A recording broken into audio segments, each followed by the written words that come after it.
दोस्तों, बड़ी खबर सामने आई है। रूस ने आधिकारिक तौर पर भारत में अपने सबसे advance stealth fighter jet Su-57 Sukhoi के निर्माण की प्रक्रिया शुरू कर दी है। यह पहली बार होगा जब रूस का यह लड़ाकू विमान अपनी धरती से बाहर कहीं बनेगा और वो जगह है भारत का नासिक शहर। अब सवाल यह है कि डील कब होगी, कैसे होगी और भारत को इससे क्या मिलने वाला है। आइए आसान भाषा में समझते हैं। दोस्तों, ग्लोबल मिरर न्यूज में आपका स्वागत है। रूस भारत डील की स्थिति मीडिया रिपोर्ट के अनुसार इस साल के अंत में यानी नवंबर-दिसंबर में जब व्लादिमीर पुतिन भारत आएंगे तब इस डील को फाइनल किया जा सकता है। इससे पहले ही रूसी अधिकारियों और सरकारी कंपनी के प्रतिनिधि भारत पहुंच चुके हैं और नासिक में HAL हिंदुस्तान एरोनॉटिक्स लिमिटेड की फैक्ट्री का निरीक्षण कर रहे हैं। दोस्तों, नासिक क्यों चुना गया?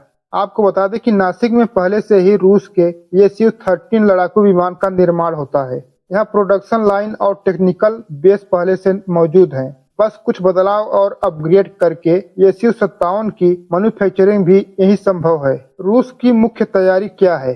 दोस्तों, सुरक्षित सप्लाई चेन तैयार करना ताकि इंजन और स्टेल्थ टेक्नोलॉजी जैसी अहम चीजें बिना लीक हुए भारत तक पहुंचे और HAL की फैक्ट्री को Su-57 के हिसाब से मॉडिफाई करना, क्योंकि यह Su-30 से कहीं ज्यादा एडवांस जेट है। प्रोडक्शन कैपेसिटी बढ़ाना, क्योंकि फिलहाल वहां सालाना 12 जेट बनाने की क्षमता है, लेकिन दोनों देश इसे और बढ़ाना चाहते हैं। दोस्तों, कास्ट एनालिसिस करना, यानी भारत में बनने पर एक जेट की कीमत कितनी बढ़ेगी और इसे कैसे कम किया जा सकता है। डील की संभावित फॉर्मेट। दोस्तों, शुरुआती अनुमान के मुताबिक यह सेमी मैन्युफैक्चरिंग डील होगी, यानी 25 से 30% जेट सीधे रूस से आएंगे और बाकी 70% भारत में बनेंगे। इससे फायदा यह होगा कि भारत को शुरुआती डिलीवरी तुरंत मिल जाएगी और साथ ही टेक्नोलॉजी ट्रांसफर भी हो जाएगा। दोस्तों, अनुपातन बदल भी सकता है, जैसे 50-50 या फिर 80-20 या फिर 90-10। यह फाइनल बातचीत पर निर्भर करेगा। दोस्तों, भारत को बड़ा फायदा होने वाला है। कैसे? भारत को स्टेल्थ टेक्नोलॉजी और प्रोडक्शन का अनुभव मिलेगा, डिफेंस